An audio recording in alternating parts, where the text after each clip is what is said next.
Conversando con el diputado Jesús Farías, en este contexto, las limitaciones que significa para el Estado las medidas económicas y todo lo que esto impacta por supuesto, los distintos sectores de la economía del país, dice nuestro invitado, no se ha detenido nada. Más bien ayer, por cierto, el Ejecutivo anunciaba más misiones. Pero más allá de lo cuantitativo, le decía antes de ir a la pausa, porque se pueden tener 2 millones de personas, 2 millones de pensionados, pero si son 2 millones que ganan $3, en lo cualitativo no es un resultado positivo. Y ahora van a ganar más de $3, como lo venían ganando antes, porque ellos también perciben una parte de ese ingreso, claro. Bono de la guerra contra la guerra económica, para combatir la guerra económica, y este fue incrementado, fue duplicado. Eso es lo que te quiero decir. ¿Qué gobierno en medio de una situación tan complicada, tan difícil, que no fue ocasionada, por cierto, por sus políticas, sino por una agresión internacional, hace esto para los trabajadores? Claro, solamente un gobierno. Pero en la práctica no significa que se duplica el poder de compra de la gente. El aumento fue de 43%. El aumento, este primer aumento del año, claro, fue de 43%. En condiciones del implacable bloqueo. No se ha retirado una sola sanción, una sola. Dijeron, no, con Vía Saba se le van a eliminar las sanciones. Nos acaban de robar el avión. Al sector petrolero se van a eliminar las sanciones. Nos quieren quitar el mayor activo que tenemos nosotros, Citgo. ¿Tú sabes en cuánto está valorado Citgo? 15.000 millones de dólares. ¿Tú sabes cuánto ha generado Citgo en ganancias en los últimos años? No de que comenzó el secuestro de Citgo, en los últimos años. 4.000 millones de dólares, claro, en ganancias. Citgo llegó allí por deudas de la República. Citgo llegó allí por deudas de la República. Citgo no se puso pueden en hacer eso. La República es una cosa y Citgo otra cosa. En ningún país del planeta, yo te pido que tú busques ahí, en ningún país del planeta, a ningún país le han cobrado una deuda de la República con un activo que es de una empresa. Eso no existe. Es una nueva teoría que están haciendo sobre la base de la arbitrariedad. Y te voy a decir otra cosa. Claro, y te voy a decir otra cosa. Nosotros tenemos 7 años de bloqueo. Bloqueo. No ataque, bloqueo. Entonces yo te pregunto a ti, ¿tenemos deuda? Bueno, por supuesto que tenemos deuda. A nosotros ni siquiera nos permiten pagar la deuda. ¿Tú sabías eso? Ni siquiera nos permiten negociar con los acreedores. No es porque nosotros queramos que está eso ahí. Y la otra arbitrariedad gigantesca en relación a Citgo, que lo cuestionaste con tu pregunta. A nosotros no nos permitan defender ese activo allá en los Estados Unidos. Es decir, que ellos se apoderaron de eso. Pero yo te quería hablar del salario. Nos acusan a nosotros, claro, no, están bonificando el salario. Yo te iba a dar 3 argumentos. En primer lugar, nosotros fuimos los que recuperamos el salario, no fue otro. No fueron estos hipócritas que ahora lanzan en un escenario de campaña electoral el tema del aumento salarial, que jamás lo incrementaron, jamás, todo lo contrario. Que si estuvieran hoy, estuvieran como Milei, entregado al Fondo Monetario Internacional y destrozando, desguazando un país. Por cierto, las crisis se originaron de manera totalmente diferente. Esto para nosotros es algo transitorio. ¿Por qué? Porque es la mejor manera de poder atender a los trabajadores en una de las múltiples funciones que tiene el salario, no solamente para la economía, sino para los trabajadores. ¿Para qué es el salario? Para generar un ingreso y satisfacer las necesidades de los trabajadores, para poder acumular algún ingreso, un valor y poder ahorrarlo, para fortalecer el consumo, no solamente de la familia, sino de la economía, y con eso poder fomentar el crecimiento de la economía. Y nosotros hemos hecho los cálculos, el presidente lo dijo ayer. Esa es la mejor manera en la cual nosotros, el ingreso duramente generado, aún con las sanciones plenas, y de los cuales disponemos, podemos invertirlo en materia de ingreso para poder recuperar una parte sustancial de lo que los trabajadores necesitan percibir día a día y poder satisfacer sus necesidades diarias. Claro. Si eso se hubiera dado en términos de salario, la disponibilidad del ingreso día a día, no al final de año, porque día a día es que tú tienes que vivir, pues tienes que solventar la situación, pero hay hubiera momentos, sido muy inferior para finalizar pero hay momentos puntuales de la vida diaria, hubiera sido por ejemplo, muy inferior, diciembre, hubiera sido muy vacaciones, inferior. Entonces, ¿cuál es el drama? ¿Cuál es el drama que ocasionó el bloqueo? Importantes. ¿Cuál es el drama que ocasionó el bloqueo? Ese es un problema, por supuesto que sí. Pero el modelo no se puede nuestro es el quedar en salario. segundo plano. El modelo nuestro es el salario. Los trabajadores El de la modelo administración nuestro pública es el esperaban salario. una utilidad. El modelo no lo digas como que si eso fuese nuevo. El modelo nuestro es el salario. Llevamos los salarios a los niveles más altos y no solamente los salarios. El indicador Gini, el coeficiente de Gini que mide la igualdad y que va mucho más allá del salario, lo elevamos al máximo nivel nosotros, es decir, al mínimo nivel, porque se mide mientras más cerca del cero, más igualdad. Claro. Pero el país más justo y más equitativo en la distribución del ingreso, y va más allá del salario, éramos nosotros.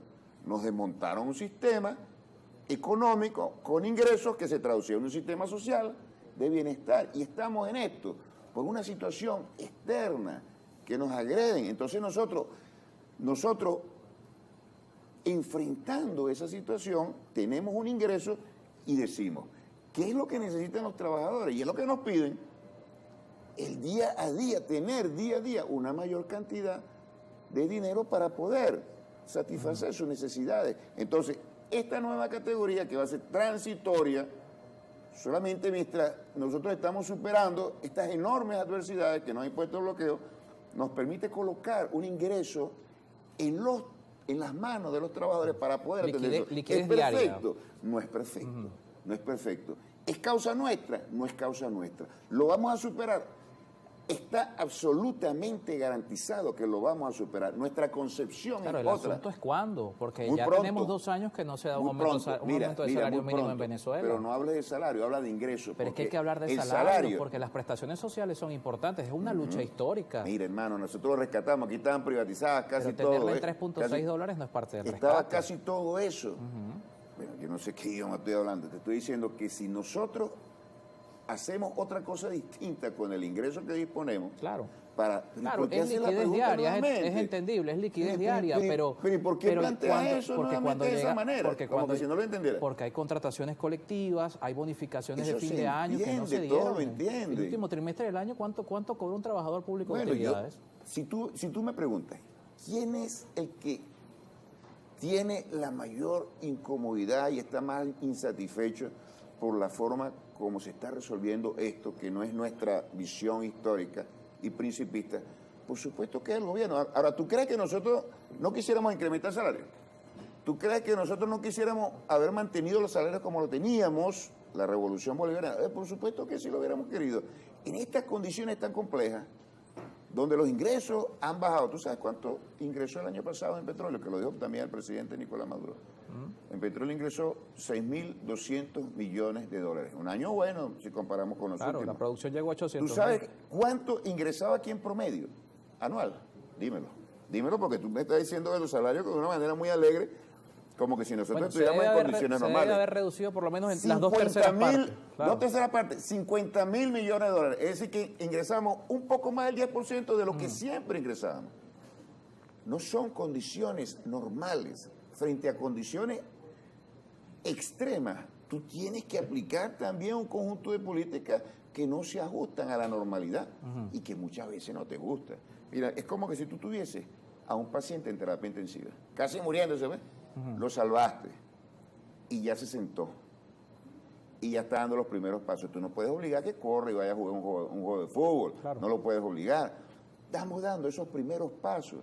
Y esos primeros pasos atienden una necesidad, no es todo lo que estamos atendiendo. Quisiéramos hacerlo, hay otras variables allí que no se Nadie niega que el salario es vital, nadie niega que las prestaciones las vamos a seguir defendiendo, porque es una de nuestras conquistas históricas. Es lo que se puede hacer con el ingreso que tenemos para acelerar el crecimiento de la economía, pero también para que los trabajadores tengan una mayor cantidad de dinero. Yo te pregunto, ¿en qué país en crisis, en este mundo, los trabajadores están incrementando sus ingresos? No te estoy hablando de salario, sus ingresos. En ninguno. Pero volvemos a ¿Y lo tú mismo. sabes por qué? Es un ¿Y incremento, tú sabes por qué? es un incremento que se traduce en capacidad de compra. Porque puede ser un incremento en cifras, pero cuando sale a la calle el trabajador sigue sin poder cubrir sus necesidades. Está indexado. Pero sigue siendo una brecha importante. Está indexado. ¿Qué significa que la economía está indexada a la tasa de cambio? Y por cierto, fue otra de las cosas que recalcó el presidente Nicolás Maduro. Una de las grandes conquistas de la política económica del país fue haber consolidado la indexación. La tasa de cambio, la estabilidad, aproximadamente la estabilidad, con las manos prácticamente en la espalda, peleando. Porque tú sabes de qué depende esa estabilidad, del ingreso de divisas. Y eso está vapuleado por el bloqueo. Que también es cuestionable esa medida, porque con ese ingreso nosotros estamos indexando. Esa política es sostenible en el tiempo. Nosotros estamos indexando el salario para que hoy esos $100 que obtienen los trabajadores puedan comprar lo mismo en marzo. Claro. Y en abril. No significa una variación de precio. Y después, cuando los ingresos sean mayores, como resultado del esfuerzo gigantesco de este gobierno y de los trabajadores venezolanos, puedan comprar no solamente los 100, sino los nuevos ingresos que vienen. De tal manera que no podemos confundir a nuestro pueblo. No podemos confundir a nuestro pueblo. No se trata de que va a perder capacidad real, porque no es así. Están indexados y al estar indexados, el poder de compra se mantiene en un proceso altamente inflacionario todavía. Nosotros pensamos cerrar el año con una inflación de 2 dígitos y volver a la normalidad histórica, de tal manera que el ingreso, que no es solo salario, y son bonificaciones también, que en este momento es un papel importante, pero también la inversión que hace el Estado. Toda la inversión de educación, de salud gratuita, con todas sus debilidades, eso es parte del ingreso que recibe el Estado. El CLAP, que es un esfuerzo que hace el gobierno en términos de alimentación, eso es un ingreso que hace que recibe el trabajador. Claro, y es un esfuerzo que realiza el Estado, de tal manera que hay un escenario altamente positivo para finalizar la idea. Ya nos toca.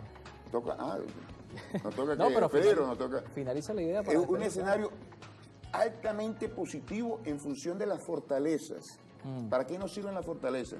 Las fortalezas nos sirven a nosotros para empujar la economía hacia adelante.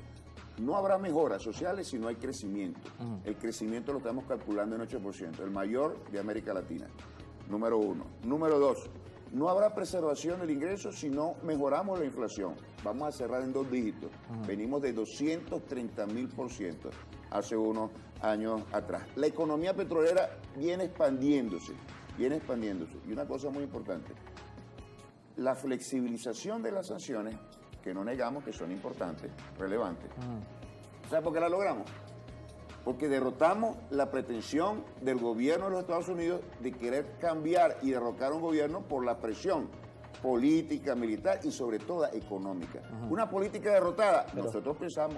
Pero todavía una política derrotada no se va a aplicar todavía eso está sujeto al tema político, todavía hay expectativa de más garantías electorales, la habilitación de una candidata. Nos toca lamentablemente despedir, ojalá nos dieran más tiempo para... Mira, y una de las cosas que anunció el presidente, ¿hacia dónde vamos nosotros a actuar? Una de las líneas de acción, una de las cosas que vamos a preservar es la convivencia pacífica. Es la situación en la cual vive el país desde el punto de vista político y desde el punto de vista social. El orden, la estabilidad política es una gran conquista porque nos permite a nosotros ocuparnos del tema económico y ocupándonos del tema económico atender el tema social. Nosotros no vamos a permitir, y con esto cierro, este gobierno no va a permitir que ninguna fuerza política utilice un escenario electoral para atentar contra lo que hemos alcanzado con enorme sacrificio, porque nosotros sabemos que las fuerzas de la ultraderecha no son democráticas y utilizan cualquier escenario electoral para atentar. Pero se quieren medir electoralmente, eso es democrático, quererse medir electoralmente. Nos toca eso es lo que le estoy diciendo. Una cosa es medirse electoralmente y otra cosa es utilizar las elecciones como siempre lo han hecho para conspirar contra el país. Esta vez eso no va a ser posible. Entonces, para preservar el orden y el creciente bienestar de nuestro pueblo, que poco a poco se va expresando en mayor capacidad de compra con el ingreso mayor que van a percibir los trabajadores, eso no lo vamos nosotros a